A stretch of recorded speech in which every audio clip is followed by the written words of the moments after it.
محمد صلی اللہ علیہ وسلم کا ستارہ چمکا۔ ملک شام کا ایک یہودی عیس مکہ سے کچھ فاصلے پر رہتا تھا۔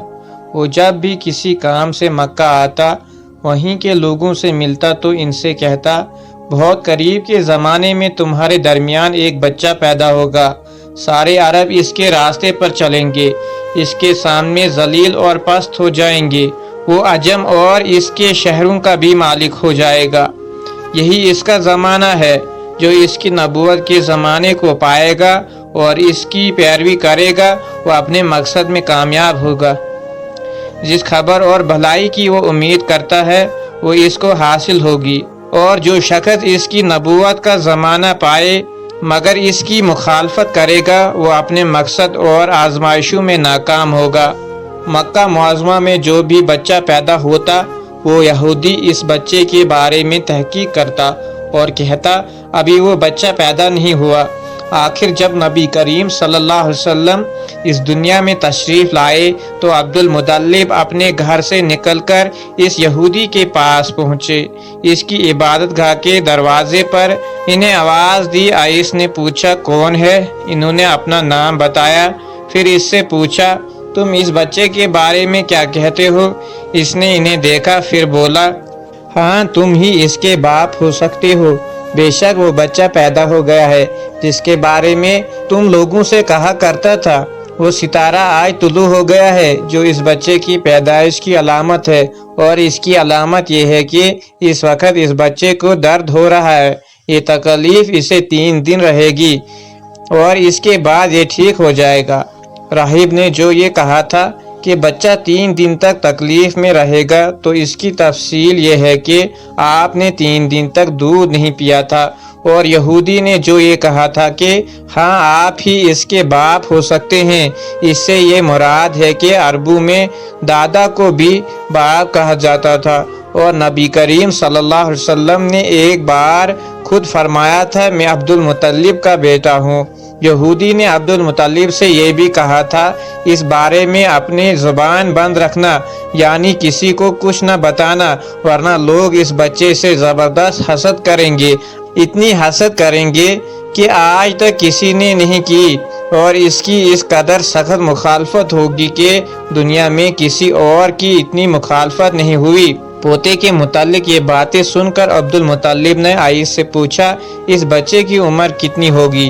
یہودی نے اس سوال کے جواب میں کہا، اگر اس بچے کی عمر طلبہ ہوئی تو بھی 70 سال تک نہیں ہوگی، بلکہ اس سے پہلے ہی 61 یا 63 سال کی عمر میں وفات ہو جائے گا، اور اس کی امت کی اوسط عمر بھی اتنی ہوگی۔ اس کی پیدائش کے وقت دنیا کے بت ٹوٹ کر گر جائیں گے۔ یہ ساری علامت اس یہودی نے گزشتہ انبیاء کی پیشن گوئی سے معلوم کی تھی، اور سب بالکل سچ ثابت ہوئی۔ قریش کے کچھ لوگ عمرہ بن نوفل، عبدل بن حجش وغیرہ ایک بت کے پاس جایا کرتے تھے۔ یہ اس رات بھی اس کے پاس گئے جس رات آپ صلی اللہ علیہ وسلم کی پیدائش ہوئی۔ انہوں نے دیکھا وہ بت اوندے منہ گر پڑا ہے۔ ان لوگوں کو یہ بات بری لگی، انہوں نے اس کو اٹھایا، سیدھا کر دیا، مگر وہ پھر گر گیا۔ انہوں نے پھر اس کو سیدھا کیا، وہ پھر الٹ ہو گیا۔ ان لوگوں کو بہت حیرت ہوئی، یہ بات بہت عجیب لگی۔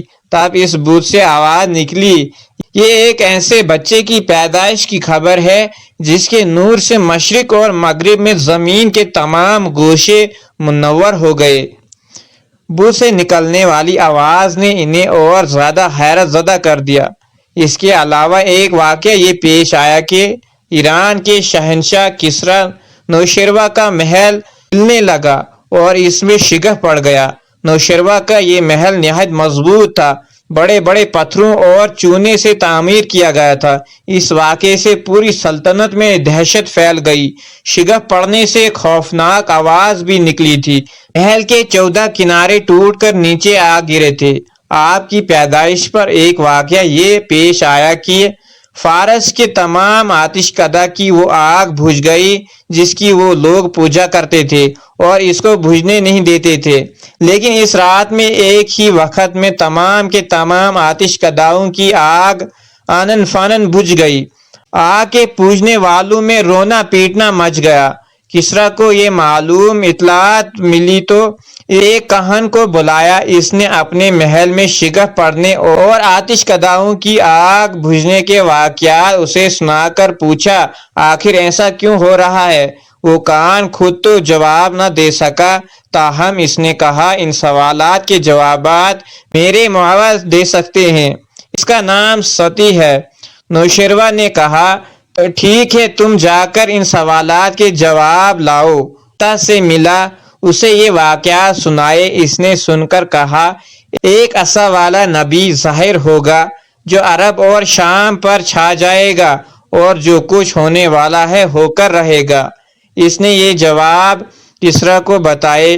اس وقت تک کسریٰ نے دوسرے کاہنوں سے بھی معلومات حاصل کر لی تھی، چنانچہ یہ سن کر اس نے کہا، اب پھر ابھی وہ وقت آنے میں دیر ہے، یعنی ان کا غلبہ میرے بعد ہوگا۔ پیدائش کے 7ویں دن عبد المطلب نے آپ کا عقیقہ کیا اور نام محمد رکھا۔ عربیوں میں اس سے پہلے یہ نام کسی کا نہیں رکھا گیا تھا۔ قریش کو یہ نام عجیب سا لگا، چنانچہ کچھ لوگوں نے عبد المطلب سے کہا، اے عبد المطلب، کیا وجہ ہے کہ تم نے اس بچے کا نام اس کے باپ داداؤں کے نام پر نہیں رکھا بلکہ محمد رکھا ہے، اور یہ نام نہ تمہارے باپ دادا میں سے کسی کا ہے نہ تمہاری قوم میں سے کسی کا ہے؟ عبد المطلب نے انہیں جواب دیا، میری تمنا ہے کہ آسمانوں میں اللہ تعالیٰ اس بچے کی تعریف فرمائے اور زمین پر لوگ اس کی تعریف کرے۔ محمد کے معنی ہے جس کی بہت زیادہ تعریف کی جائے۔ اس طرح والدہ کی طرف سے آپ کا نام احمد رکھا گیا۔ احمد نام بھی اس سے پہلے کسی کا نہیں رکھا گیا تھا۔ مطلب یہ کہ ان دونوں ناموں کی اللہ تعالیٰ نے حفاظت کی اور کوئی بھی یہ نام نہ رکھ سکا۔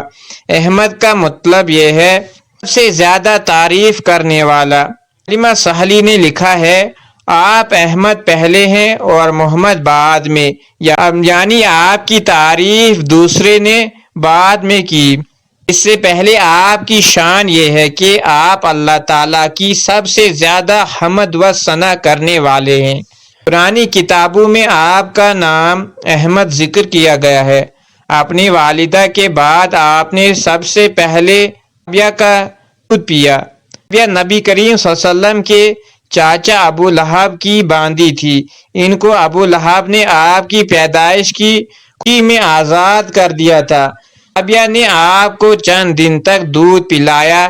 انہی دنوں رابعہ کے یہاں اپنا بیٹا پیدا ہوا تھا۔ آپ کی والدہ نے آپ کو صرف دن تک دودھ پلایا، ان کے بعد رابعہ نے پلایا۔ پھر دودھ پلانے کی باری حضرت حلیمہ سعدیہ رضی اللہ تعالیٰ عنہ کی آئی۔ حضرت حلیمہ سعدیہ رضی اللہ تعالیٰ عنہ نے بستی سے روانہ ہوئی۔ ان کے ساتھ ان کا دودھ پیتا بچہ اور شوہر بھی تھے۔ حضرت حلیمہ سعدیہ رضی اللہ تعالیٰ عنہ دوسری عورتوں کے بعد مکہ میں داخل ہوئی۔ ان کا خچر بہت کمزور اور مریل تھا۔ ان کے ساتھ ان کی کمزور اور بوڑھی اونٹنی تھی، وہ بہت آہستہ چلتی تھی۔ ان کی وجہ سے حلیمہ رضی اللہ تعالیٰ عنہ قافلے سے بہت پیچھے رہ جاتی تھی۔ اس وقت بھی ایسا ہی ہوا، وہ سب سے آخر میں مکہ میں داخل ہوئی۔